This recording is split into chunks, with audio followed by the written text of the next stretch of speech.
So yesterday we talked about why it would not be a good idea for the group of five schools to go off and start their own college football playoff. It's a push that a group headed up by Derek Dooley, the former Tennessee coach and former Louisiana Tech head coach, is starting to kind of lead that charge where he believes, and I think he's probably right in that the current setup for the college football playoff and for a group of five schools going forward isn't necessarily the best ones. And just to give you a recap, if you didn't watch yesterday's video, it's basically hey, business wise, might not make the most amount of sense because you can poke the bear a little bit and piss off the Power Four schools that give you a check for upwards of sometimes $2 million to come for a game that if you're going to try to take some money out of their pocket via college football playoff with the TV partners, then they're going to take your track and field and women's lacrosse teams away by not giving you that check anymore. And there's that, but then also it really highlights the fact that you are in FBS along with schools from the SEC, Big 10, Big 12, and ACC, really in name only, that you don't have a whole lot in common with them. The way it operates now, you can pitch hey, we have a pathway to the college football playoff. We have a pathway to the national championship. And I don't know if launching your own college football playoff has as much cachet as participating in the quote unquote big boy college football playoff. So there are reasons why I don't think it's a great idea. But today we're talking about why I do think it could be a good idea or a lucrative idea, because the group of five schools are in a somewhat similar situation. I guess the situation in FBS is somewhat similar to the FCS in that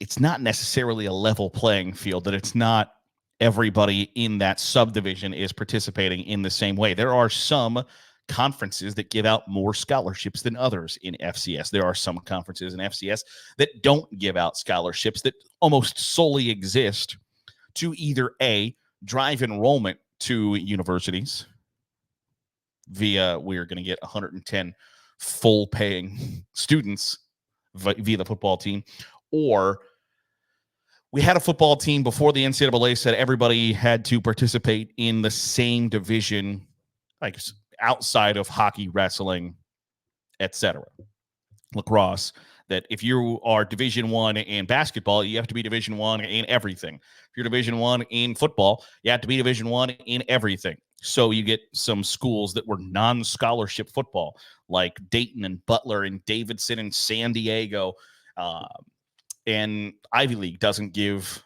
athletic scholarships, competing with North Dakota State, who's going to give, more than 60 scholarships. It's not necessarily a apples to apples even comparison.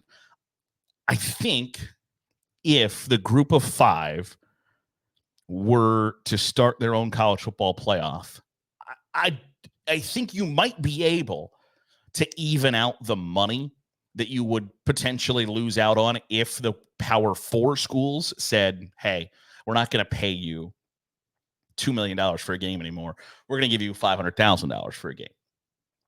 Because if you are starting your own college football playoff, you are essentially saying there's an FBS and there's a whatever the hell we are.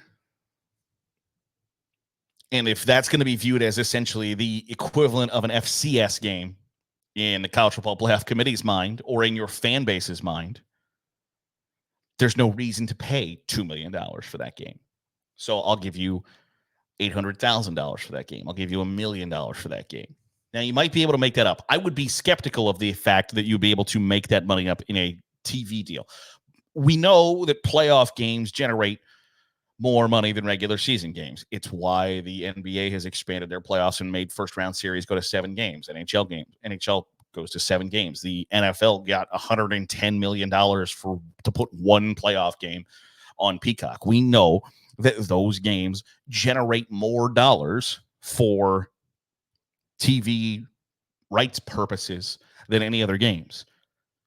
But when ESPN has already dished out so much money for the regular college football playoff. I don't know where that money is going to come from to give to the MAC, Conference USA, American, Sun Belt, and Mountain West. I don't know where that money comes from. At the same time, if you start your own college football playoff, yes, somebody in that group is going to be crowned a national champion, and somebody's going to be the national runner-up, and somebody's going to say, we made the playoff.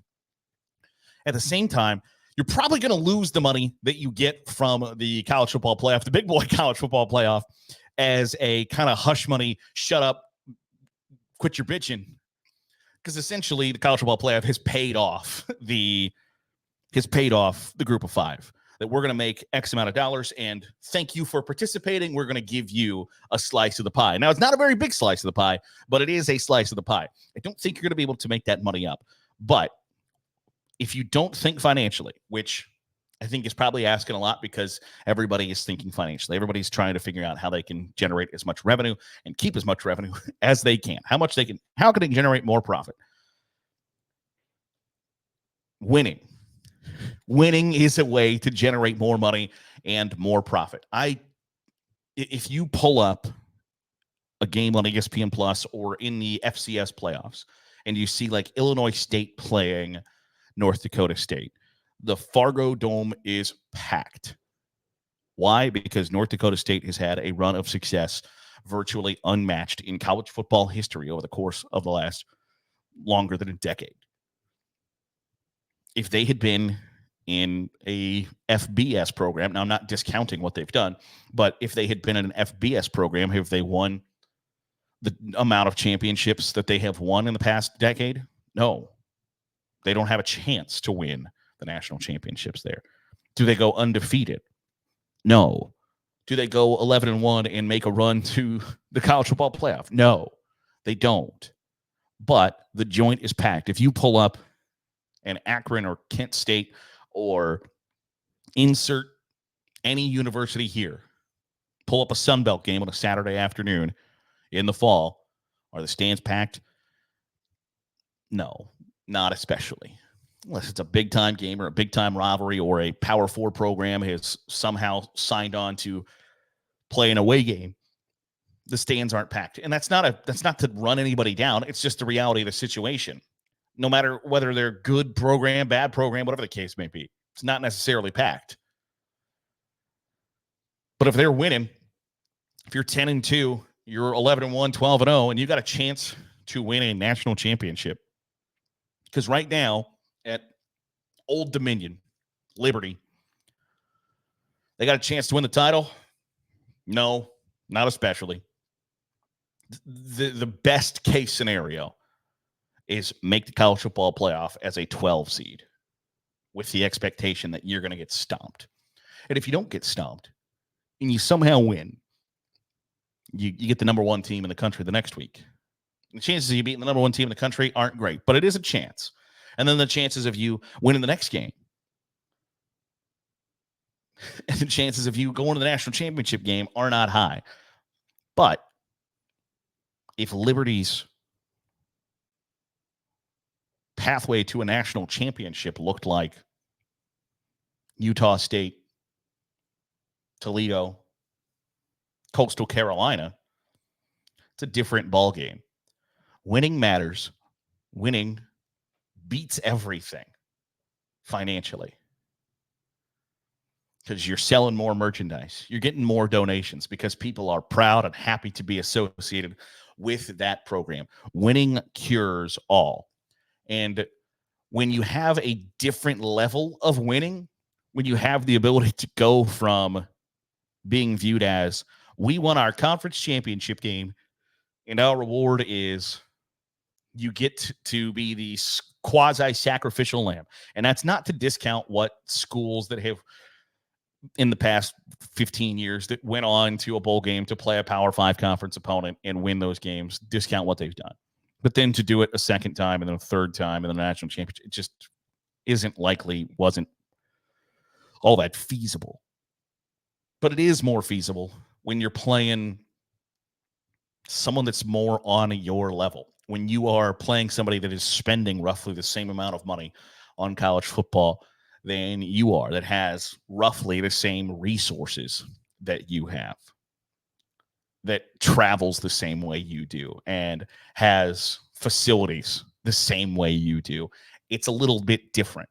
And it's a little bit more encouraging that you have the opportunity to win those games. Now, is it a detriment at the end of the day to like lose that association? Because it's a nice association to say, hey, at James Madison, we're right there. We are playing with Alabama and Texas, and Oklahoma and Notre Dame and USC. You're not really, but that association is there, that they are just like us. We are in the same boat.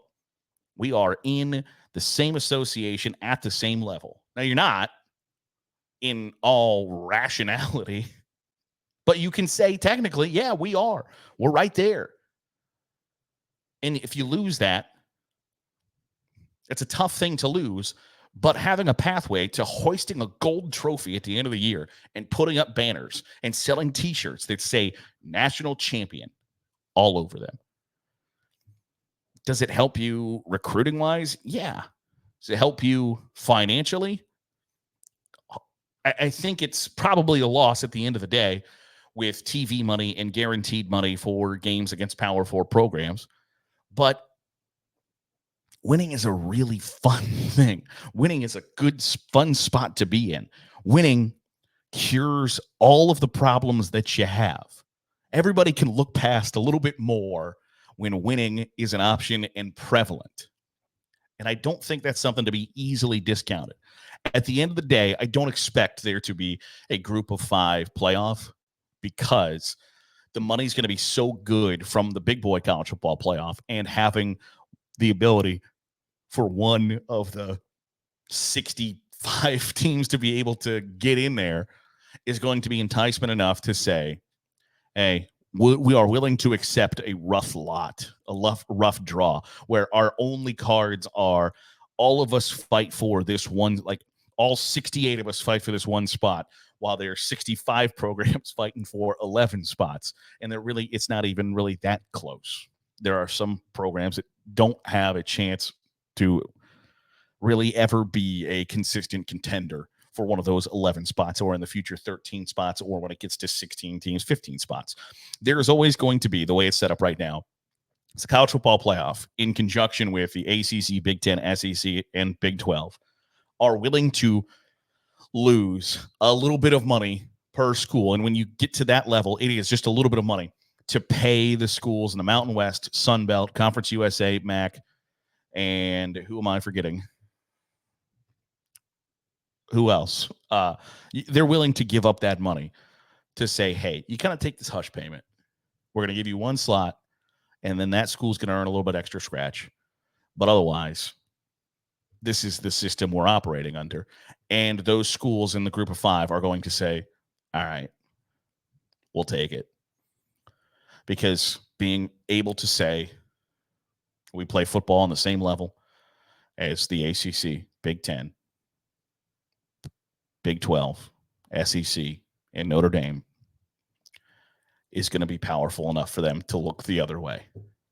But I would love to see a group of 5 plus maybe like the Missouri Valley, Big Sky, and SWAC join together. Okay, we got 8 conferences here.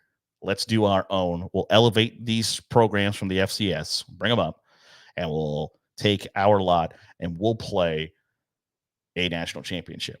We'll play a college football playoff, because I think it would be a really interesting, fun, competitive spot to be in. I just don't know that you're going to get $100 million every year for those playoff rights from ESPN or Fox Sports or NBC or whoever the hell you want to say. I just don't think you're going to see that figure that makes it financially worth it. And we can pretend, and I've said this before, the NFL is a business pretending to be a sport. And college football used to be a sport pretending to be a business. And now it's just business. It's about the dollars and cents at the end of the day. And when you operate under that guise rather than the under the guise of amateurism and education through sports and yada, yada, yada. At the Division I level, it's about business, especially in football. And you're going to have to prioritize the numbers at the bottom of your spreadsheets more than competitiveness, more than morale, more than merchandise sales, yada, yada, yada, more than money coming in. You can hope for more donations, or you can get a big fat check from ESPN every year and the college football playoff.